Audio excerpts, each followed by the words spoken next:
మన మొట్టమొదటి పండగ తొలి ఏకాదశి. ఈ పండగతోనే హిందువుల పర్వదినాలు మొదలవుతాయి. హిందూ సంప్రదాయంలో తొలి ఏకాదశికి విశిష్ట స్థానం ఉంది. హిందువుల మొదటి పండగ తొలి ఏకాదశి.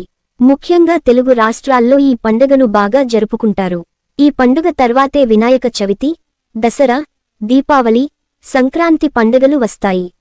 దీన్ని శయనైకాదశి అని, హరివాసరం, పేలాల పండగ అని కూడా పిలుస్తారు.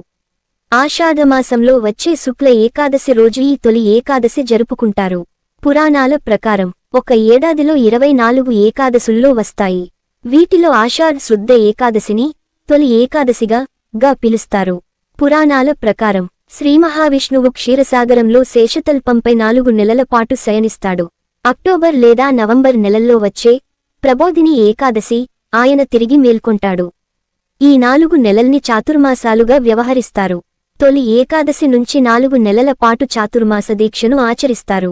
ఈ 4 నెలలు స్వామివారు పాతాళ లోకంలో బలి చక్రవర్తి వద్ద ఉండి కార్తీక పౌర్ణమి నాడు తిరిగి వస్తాడని పురాణగాథ ఒకటి ప్రాచుర్యంలో ఉంది. తొలి ఏకాదశి అనేది హిందువులకు అత్యంత పవిత్రమైన పండుగ.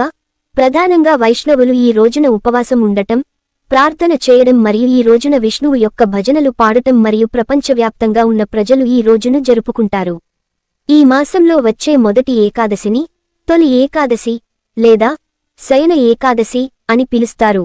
ఇది దేవతల నిద్రపోయే కాలం, వారికి రాత్రి ప్రారంభమవుతుంది మరియు మహావిష్ణువు క్షీరసాగర్లో నిద్రపోయే రోజును సూచిస్తుంది.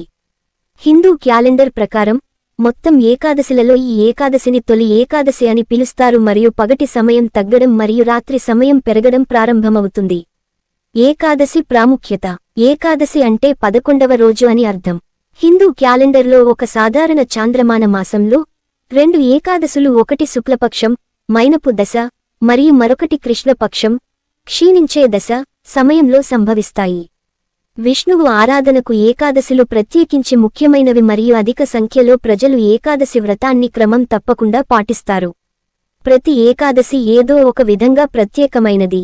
దేవసేని ఏకాదశి ఆషాఢ మాసంలో జూన్, జూలై శుక్లపక్ష మైనపు దశ సమయంలో వస్తుంది. దీన్నే మాసం పేరుతో ఆషాఢి ఏకాదశి అని కూడా అంటారు. ఆచారాలు. ఈ పవిత్రమైన తొలి ఏకాదశి రోజున భక్తులు తెల్లవారుజామునే నిద్రలేచి తమ క్రమమైన కార్యక్రమాలను ముగించుకుని స్వామికి పూజలు చేసి రోజంతా విష్ణు సహస్రనామ స్తోత్రం, విష్ణు అష్టోత్తరం, 108 పేర్లు, విష్ణు సహస్రనామావళి, 108 నామాలు వంటి విష్ణు మంత్రాలను జపిస్తూ ఉపవాసం ఉంటారు. ఈ రోజున శ్రీ మహావిష్ణువు ఆలయాలను సందర్శిస్తారు. తొలి ఏకాదశి ఉపవాసం. తొలి ఏకాదశి తర్వాత ఉపవాసం విరమించడాన్ని పారణ అంటారు. ఏకాదశి ఉపవాసం మరుసటి రోజు సూర్యోదయం తర్వాత ఏకాదశి పారణ చేస్తారు. సూర్యోదయానికి ముందు ద్వాదశి ముగియని పక్షంలో ద్వాదశి తిథిలోగా పారణ చేయాలి. హరివాసర సమయంలో పారణ చేయరాదు. శ్రీ హరిదినం. ఉపవాసం విరమించే ముందు హరివాసర వచ్చే వరకు వేచి ఉండాలి. హరివాసర ద్వాదశి తిథి యొక్క మొదటి 4వ వ్యవధి. ఉపవాసం విడిచిపెట్టడానికి అత్యంత ఇష్టపడే సమయం ప్రాతఃకాల్ ఉదయం. మధ్యాహ్న సమయంలో మధ్యాహ్నం ఉపవాసం విరమించకుండా ఉండాలి. పేలాల పిండి వెనుక ఆరోగ్య రహస్యం ఇదే. తొలి ఏకాదశి నాడు పేలాల పిండిని తప్పక తినాలని పెద్దలు చెబుతారు. పేలాలు పితృదేవతలకు ఎంతో ఇష్టమైనవి. అంతేకాకుండా మనకు జన్మనిచ్చిన పూర్వీకులను పండగ రోజున గుర్తు చేసుకోవడం మన బాధ్యత. వాతావరణ పరిస్థితుల్లో మార్పు వచ్చే కాలం కాబట్టి మన శరీరం ఆరోగ్యపరంగా అనేక మార్పులకు లోనవుతుంది. గ్రీష్మ ఋతువు ముగిసిన తర్వాత వర్ష ఋతువు ప్రారంభమయ్యే కాలంలో ఉష్ణోగ్రతలు ఒక్కసారిగా పడిపోతాయి. ఈ సమయంలో శరీరానికి పేలాల పిండి వేడిని కలగజేస్తుంది.